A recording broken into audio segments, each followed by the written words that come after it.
অনুপম সৌন্দর্যের এক লীলাভূমি সিলেট। পাহাড়, নদী, ঝর্ণা, পাথর সিলেটকে নিয়ে গেছে সৌন্দর্যের অন্যতম উচ্চতায়। সুরমা নদীর পাড়ের এই জেলাটি আপনাকে প্রকৃতির প্রেমে পড়তে বাধ্য করবে। এই জন্য এই জেলাটিকে বলা হয় সৌন্দর্যের রানী। সবাইকে স্বাগতম জানাচ্ছি আমার সিলেট ব্লগে। এই ব্লগে আমি আপনাদের দেখাবো কিভাবে সবচাইতে সহজে বাজেট ফ্রেন্ডলি ভাবে সিলেটে আসতে পারবেন, এবং এই ব্লগে আমি একটা কমপ্লিট ভ্রমণ গাইড দিতে পারবো যাতে আপনারাও আমার মতো তাড়াতাড়ি সিলেট চলে আসতে পারবেন। So welcome to my Sylhet blog.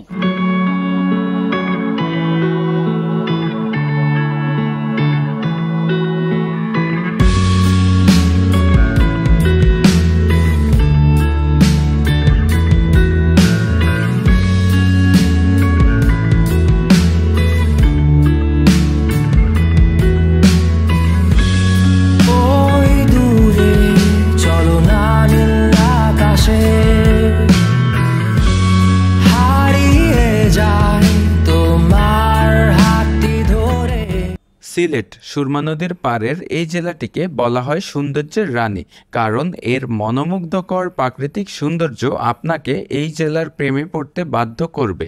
তাই একবার নয় বহুবার আসতে চাই এই সিলেট নগরীতে। এই ভিডিওতে আমি আপনাদেরকে 2 দিনে সিলেটের জনপ্রিয় স্থানগুলো ঘুরে দেখাবো, যেখানে থাকবে মালিনীছড়া চা বাগান, সাদা পাথর, রাতারগুল সোয়াং ফরেস্ট, জাফলং লালাখাল, তামাবিল, শ্রীপুর চা বাগান এবং আগুন পাহাড় দেখতে পারবেন। এই স্পটগুলো দেখার সবচাইতে বেস্ট সময় হলো বর্ষাকাল। আমাদের যাত্রা শুরু হলো ঢাকার কমলাপুর রেলওয়ে স্টেশন থেকে। রাত 8:30 উপবন এক্সপ্রেসে করে 350 টাকা জনপ্রতি ভাড়ায় আল্লাহর রহমতে যাত্রা শুরু করলাম। ভ্রমণের তারিখ থেকে 3-4 দিন আগে রেল সেবা অ্যাপ থেকে আপনারা ভ্রমণের টিকিট পেয়ে যাবেন, অথবা আপনারা চাইলে সায়দাবাদ, আরামবাগ, শ্যামলী থেকে সিলেটগামী বাসের টিকিট পেয়ে যাবেন। সেক্ষেত্রে নন এসি বাসের ভাড়া পড়বে 700 টাকা আর এসি বাস 1200 টাকার মধ্যে। তো ঘড়িতে সময় 5:40 আমরা ঠিক উপবন এক্সপ্রেসে করে 4:30 নাগাদ সিলেট শহরে এসে পৌঁছাই। এই যে সিলেটের রেলওয়ে স্টেশন, আর এখন আমরা আমাদের রিজার্ভ করা লেগুনা নিয়ে চলে যাব আমাদের প্রথম স্পট বা সকালের নাস্তা করতে পানসি রেস্তোরাঁয়। তো আমরা চলে আসলাম আমাদের সকালের নাস্তা করতে পানসি রেস্তোরাঁ। এটা কিন্তু বেশ পপুলার একটা রেস্তোরাঁ। সিলেট আসলে সবাই সকালের নাস্তাটা এখান থেকেই করে তাদের যাত্রাটা শুরু করে। সো আমরা যাব পানসিতে এবং আখনি খাওয়ার ট্রাই করব। পানসি রেস্তোরাঁ থেকে সকালের নাস্তায় আমরা নিলাম আখনি। আখনির প্রাইস পড়লো 70 টাকা। ঢাকায় যেটাকে তেহেরি বলা হয়, ওইটাকে সিলেটের ভাষায় আখনি বলা হয়। চটজলদি খাওয়া দাওয়া শেষ করে আমরা রওনা দিলাম চা বাগানের উদ্দেশ্যে। আমাদের প্রথম স্পট হলো মালিনীছড়া চা বাগান। যেতে যেতে সিলেটের পথ আপনাকে মুগ্ধ করতে বাধ্য। আমরা যেহেতু 14 জনের একটি বিশাল বহর নিয়ে এসেছি, তাই 2500 টাকা দিয়ে লেগুনা ভাড়া করলাম সারাদিনের জন্য। আর আপনারা যদি 5 জন আসেন তাহলে 1000 টাকার মধ্যে শহর থেকে সিএনজি পেয়ে যাবেন। আর কেউ যদি গণপরিবহনে আসতে চান তাহলে শহরের আম্বরখানা ও মজুমদার ঘাট থেকে গণপরিবহনে 70 থেকে 80 টাকায় ভোলাগঞ্জ সাদা পাথর চলে আসতে পারবেন। আমার এই ভিডিওতে যদি 1000 লাইক এবং 500 সাবস্ক্রাইবার হয় তাহলে আমি কিভাবে একা সিলেট ট্যুর দিবেন ওইটা নিয়ে পূর্ণাঙ্গ একটি ভিডিও করব। সো তাড়াতাড়ি লাইক এবং সাবস্ক্রাইব করে ভিডিওটি দেখতে থাকুন। এখন আমরা কি দেখবো মামা? আপনি প্রথম যাবেন চা বাগান। চা বাগানের ভিতর থেকে আপনার রাবার বাগান, শুটিং স্পট, গোলমরিচ বাগান, কাঁঠাল বাগান এগুলো আছে, আপনাদেরকে দেখাই নিয়ে আসবো। কত টাকা চার্জ? ইন্ডিভিজুয়াল 250 টাকা। আসসালামু আলাইকুম, সবাইকে স্বাগতম জানাচ্ছি সিলেট থেকে। তো আমরা চলে এসেছি আমাদের প্রথম স্পটে মালিনীছড়া চা বাগান দেখতে। সো দেখেন, এটা কিন্তু উপমহাদেশের সবচাইতে বড় চা বাগান, এবং এরপরে আমরা যাব আপনাদেরকে নিয়ে সাদা পাথর দেখতে, এরপরে আমরা যাব রাতারগুল দেখতে। সো এই ব্লগটা অনেক অনেক ইন্টারেস্টিং হবে। তো আমাদের সাথেই থাকুন। আর চা বাগান দেখে যেমন ভাল লাগছে, কিন্তু চা বাগানের সাথে কিন্তু অনেক অনেক ইতিহাস জড়িত। যেমন আপনার চা বাগানের যে শ্রমিক আছে তাদের আন্দোলন থেকে শুরু করে অনেক কিছু, তাদের মজুরি নিয়ে বৈষম্য, তারপরে আমরা যে চা খাচ্ছি, চা প্রসেসিং থেকে শুরু করে অনেক ধরনের খপ্পর বা দালালের শিকার তারা হচ্ছে। তো আমাদের এই প্রকৃতির সৌন্দর্য এবং আমাদের স্বাদের জন্য যে চা বাগানগুলা, এখানে যখন আপনারা ঘুরতে আসবেন প্লিজ একটা জিনিস খেয়াল করবেন যাতে এই চা বাগানটা নষ্ট না হয়, কারণ এই চা বাগানের চাইগুলা কিন্তু প্রসেস করে আমরা খাবো। সো আপনারা কখনোই প্লাস্টিকের কোনো ময়লা আবর্জনা এগুলা এখানে ফেলবেন না দয়া করে। আর একজন শ্রমিক আপনার এরকম চা বাগান থেকে কত কেজি পাতা সংগ্রহ করে প্রতিদিন? মহিলাকে আপনার 20 কেজি তুলতে হবে। 20 কেজি তুলতে হবে। আর যদি 20 কেজির কম হয় তাহলে কি মজুরি কাটা? মজুরি কাটা। তো দেখেন দর্শক, 20 কেজি উড়াইতে পারে, 20 কেজি উঠতে যাতে এক্সট্রা জাতলে তা ওভার টাইম। তো দর্শক দেখেন, এইরকম চা বাগান থেকে একজন মহিলাকে 20 কেজি অন্তত 20 কেজি চা তুলতে হয়, তাহলে সে 170 টাকা মজুরি পায় এই 2023 সালে এসেও। তো এই যে আমরা রাবার বাগানে রাবার পেলো। মামা মামা এটাই কি রাবার? এই কষ্টটা উঠে প্রসেসিং করে, প্রসেসিং করে ওইটা দিয়ে কি বানায়? প্লাস্টিক, পেন্সিল রাবার, টাকাটা সবগুলাই হয়। সবগুলাই হয় না? এই যে মামা এখানে আনুমানিক এরকম কত গাছ আছে? এখানে আপনার যতটুকু চা বাগান আছে আমি গয়না সাজাতে পারবো না। চা বাগান সব জায়গাতে আছে। চা বাগানের পাশাপাশি এই রাবার বাগান হয় না? এই যে দেখেন, এই যে রাবার, এই যে এই রাবার গুলাই কিন্তু তারা এই যে এটার এই গাছের ছাল তোলার পরে এই যে এরকম রাবার পায়। তো এই রাবার গুলাই কিন্তু আমাদের কাছে প্লাস্টিক হয়ে আসে। তুমি কি হবে আমার আবার নতুন করে লিখব গল্প আবার, তুমি কি হবে আমার আবার। তো এখন বাজে 11টা, আমরা চলে আসলাম আমাদের দ্বিতীয় স্পট ঘুরতে। আমরা এখন আছি ভোলাগঞ্জ সাদা পাথরের টলার ঘাটের এখানে। তো আমি যদি এখন আপনাদের দেখাই, ওইগুলা হলো আপনার টলার ঘাট। তো ওইখান থেকে আপনারা টলার নিয়ে ওই পারে চলে যেতে হবে ভোলাগঞ্জ দেখার জন্য। আর চাইলে আপনারা ওইখানে গোসল করতে পারেন। ঝিরি থেকে বা ঝর্ণা থেকে নামা যে ঠান্ডা পানিটা আছে, ওইটাই মূলত ভোলাগঞ্জের মূল আকর্ষণ। তো এটি হলো টিকিট কাউন্টার, এখান থেকেই টিকিট সংগ্রহ করতে হবে। তো এখান থেকেই আমরা টলারে করে ওই পারে যাব। এক নৌকায় 8 জন করে বসতে পারবেন, আর ভাড়া 800 করে মানে পার। তো দর্শক আমরা নেমে পড়ছি সেই সাদা পাথরে। তো এই যে দেখেন, তো তীব্র স্রোত কিন্তু আছে এখানে, ভালোই বেশ স্রোত। আর আমাদের এই যে পায়ের তলে কিন্তু সব দেখা যাচ্ছে, কারণ পানিগুলা প্রচুর স্বচ্ছ এবং অনেক ঠান্ডা। তো এই যে পাথরগুলোর কারণেই আসলে সাদা পাথরের নাম সাদা পাথর হয়েছে। সাদা পাথর পর্যটকদের জন্য অন্যতম সুন্দর একটি জায়গা। সিলেটের মধ্যে এই জায়গাটি বেশ পরিচিত। সাদা পাথরে আমরা 1.5 ঘন্টার মতো সময় অতিবাহিত করে চলে গেলাম দুপুরের খাবারের জন্য আমাদের রেস্তোরাঁয়। জনপ্রতি 170 টাকার প্যাকেজে আমরা খাবার নিলাম, যেখানে ছিল আনলিমিটেড ভাত, ডাল, ভর্তা এবং মুরগি অথবা গরু অথবা হাঁসের মাংস। আমরা এখন চলে এসেছি রাতারগুলের এখানে। তো এখান থেকে টিকিট কালেক্ট করে আমাদের ওই যে ওই ডিঙি নৌকাগুলো করে এটার ভিতরে চলে যেতে হবে।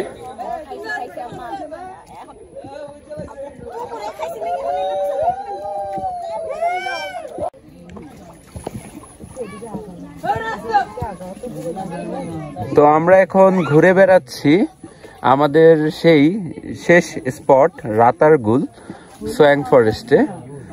তো এটা কিন্তু অনেকটা সুন্দরবনের মিল পাওয়া যায় এটার সাথে। সো সিলেট আসলে সবাই বিকাল বেলাটাকেই চুজ করে এটা ঘুরে দেখার জন্য।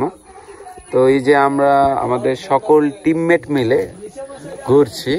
আর এইখানের বিশেষ আকর্ষণ হলো এই যে এইরকম ছোট ছোট খাল বেয়ে আপনার ঘুরে বেড়াবেন, এবং মাঝে মধ্যে বানর কিংবা সাপ কিংবা অন্য কোনো জীবজন্তুর সাথে দেখা হয়ে যাবে। আর রাতারগুল ভ্রমণের সবচাইতে উপযুক্ত সময় হলো আপনার বর্ষাকাল। বর্ষাকালে এটার পানি থাকে, কিন্তু আপনি যদি শীতকালে আসেন তখন এটার পানি অতটা পাবেন না, তখন আর কি এটার আসল সৌন্দর্য ফুটে উঠবে না।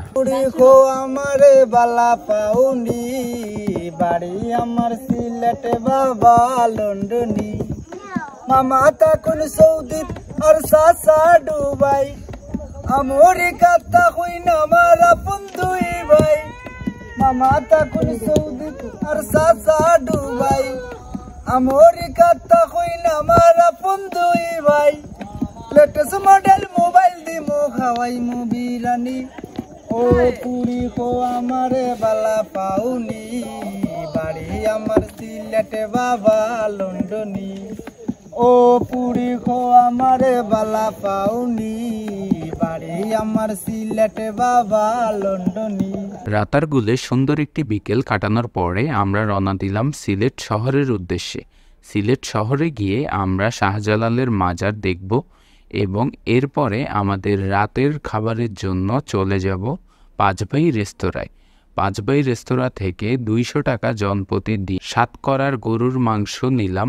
আপনার ভ্রমণযাত্রাটি যদি একদিনের হয়ে থাকে তাহলে আপনি রাতের বাসে করে ঢাকায় চলে আসতে পারবেন, অথবা রাত 11:30 ট্রেনে করে ঢাকায় ফিরতে পারবেন, অথবা আপনি চাইলে আমাদের মতো চলে যেতে পারবেন হোটেল গ্র্যান্ড সুরমাতে একটি রাত বিশ্রাম নেওয়ার জন্য এবং পরদিন সকালে উঠে সিলেটের বাকি স্পট জাফলং, লালাখাল, তামাবিল, শ্রীপুর চা বাগান এবং আগুন পাহাড় ঘুরে দেখতে। তাহলে 2 দিনে আপনার কমপ্লিট একটি সিলেট ভ্রমণ হয়ে যাবে। ওয়েলকাম টু আওয়ার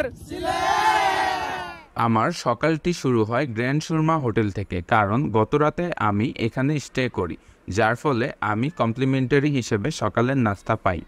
আর কেউ যদি একদিনের ট্যুরে আসেন 8:30 উপবন এক্সপ্রেস বা যাত্রাবাড়ি, সায়দাবাদ, শ্যামলী থেকে রাত 10টা বা 11টার বাসে চলে আসতে পারবেন খুব সহজে। আসসালামু আলাইকুম। সিলেটে আমাদের দ্বিতীয় দিনে আপনাকে জানাই সুস্বাগতম।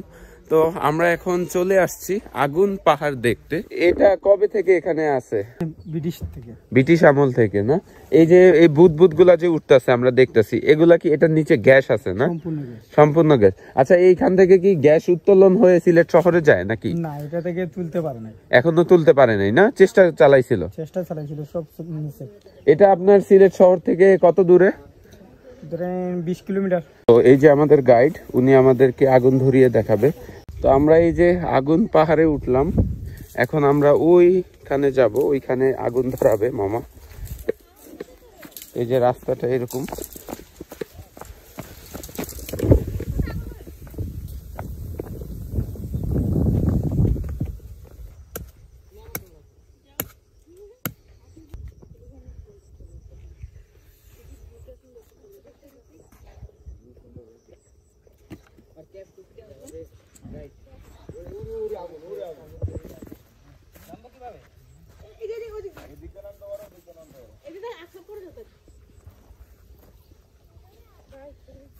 তো দর্শক, এই মাটির নিচে সম্পূর্ণ গ্যাস ফিল্ড আছে, তো এর কারণে কিন্তু আগুন বের হচ্ছে।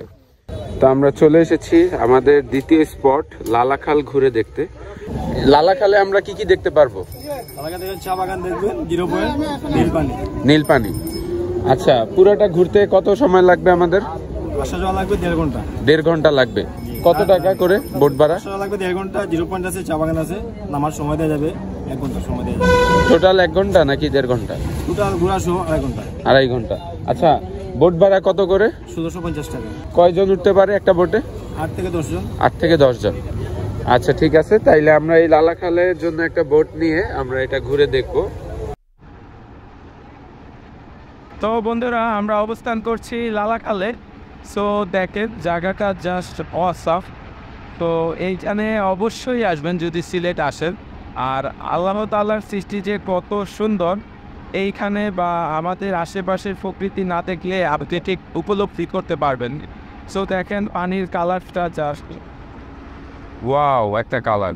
অনেকটা আপনি মাঝে মাঝে এটাকে নীলও বলতে পারবেন, অনেকটা লেমনডা কালারও বলতে পারবেন। সো অসাম, একটা কালার। এখানে ঘুরে প্রচুর মজা। এইখানে আসলে চোখের যে প্রশান্তিটা হবে ওইটা আর কোথাও হবে না। সো সিলেট আসলে এই জায়গাটা কখনোই মিস করবেন না। আর এটার ভ্রমণ পিরিয়ড হলো আপনার শীতকালে এবং বর্ষা শুরুর আগ মুহূর্তে। ওই সময় আসলেই কিন্তু এই পানির কালার এরকম পাবেন, কারণ বর্ষা বা বন্যা শুরু হয়ে গেলে পানিটা চেঞ্জ হয়ে যায়। আচ্ছা মামা, এই যে এই পানিগুলো কি খাওয়া যায়? খাওয়া যায়, এই পানি খাওয়া যায়? খাওয়া যায়। এই পানি বিশুদ্ধ পানি। বিশুদ্ধ পানি? আপনারা এটা খান নাকি? এই যে আমরা খাই, এই পুরো এলাকার লোকেরা? পুরো এলাকায় এটা। আচ্ছা, এই পানি আর সাধারণ পানি কি খেতে একই রকম নাকি এটা একটু মিষ্টি বেশি বা লবণ বেশি? কোনো লবণ নাই। লবণ নাই না? লবণ নাই, বিশুদ্ধ পানি, কোনো নাই। আচ্ছা, এই পানিটা এই যে নীল বা এই কালার হওয়ার পিছনে কোনো কাহিনী বা রহস্য আছে কিনা আপনারা জানেন? এটা পানি মেন পার হইল গিয়া বালি আছে, পাথর আছে, পেনা আছে, আশ্রাও আছে, এই যে পানি তোমরা নিচে নাকি দে আর এটা বলতে যাবে। ও মানে নিচে আপনার বালি পাথর এগুলো আর হলে পানিটা মানে ফিল্টারের মতো আর কি, ফিল্টারের মতো থাকো, ফিল্টারের মতো স্বচ্ছ থাকে। মামা এখানে কি মাছও আছে? মাছ আসে বর্ষাকালে আসে নাকি?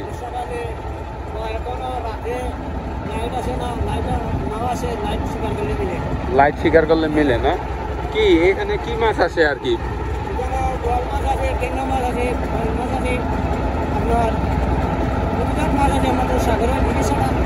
হ্যাঁ সব মাছই আসে না?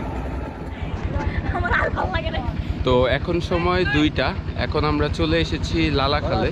তো এইখান থেকে আমরা ঠিক ওইদিকে যাব, কারণ ওইদিকে চা বাগান আছে। আর লালাখালের পরিবেশটা দেখতেই পাচ্ছেন, এবং আমরা খুবই লাকি যে বৃষ্টি হয়েছে এখানে।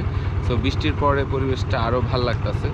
সো আপনাদের নিয়ে ঘুরে দেখছি, এরপরে আমরা যাব চা বাগান শেষ করে আমরা যাব জাফলংয়ের উদ্দেশ্যে। তো পুরো ভিডিওটি দেখতে থাকুন। তো দেখেন দর্শক, আল্লাহর কি সৃষ্টি, সুবহান আল্লাহ। এদিকের পানি আর এই যে এদিকের পানি দেখছেন, আলাদা কিন্তু কালার, কখনো কিন্তু মিলে না।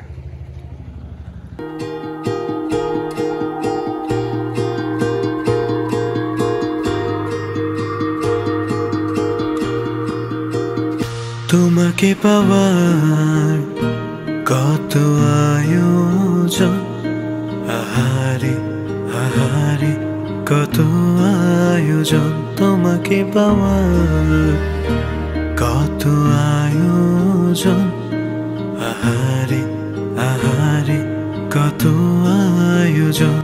তো আমরা এখন চলে এসেছি শ্রীপুর চা বাগানে। কি দেখতে যাচ্ছি বলো? এখন আমরা যাচ্ছি হচ্ছে গিয়ে ডাউকি শহরটাকে দেখতে যাচ্ছি। আমাদের সিলেট থেকে ডাউকি শহরটা অনেক সুন্দর দেখা যাচ্ছে, কিন্তু আমরা ট্রাই করবো নেক্সট টাইম ডাউকি শহরে যাওয়ার জন্য। বাট এখান থেকে দেখতে অনেক সুন্দর, জানি না পরবর্তীতে আমরা যখন ইন্ডিয়াতে যাব তখন কত না সুন্দর হবে।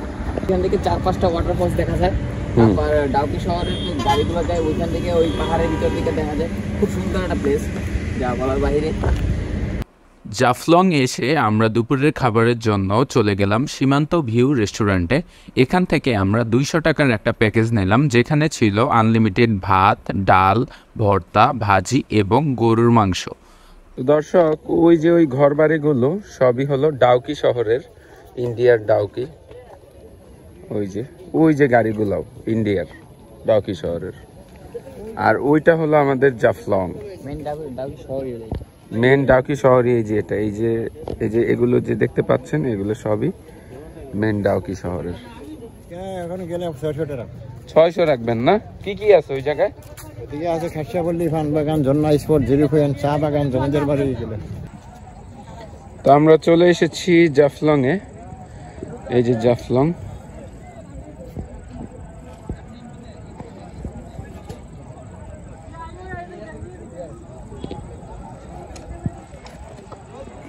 তো আজকে সূর্যোদয়টা জাফলং এ উপভোগ করব। এই যে সূর্য,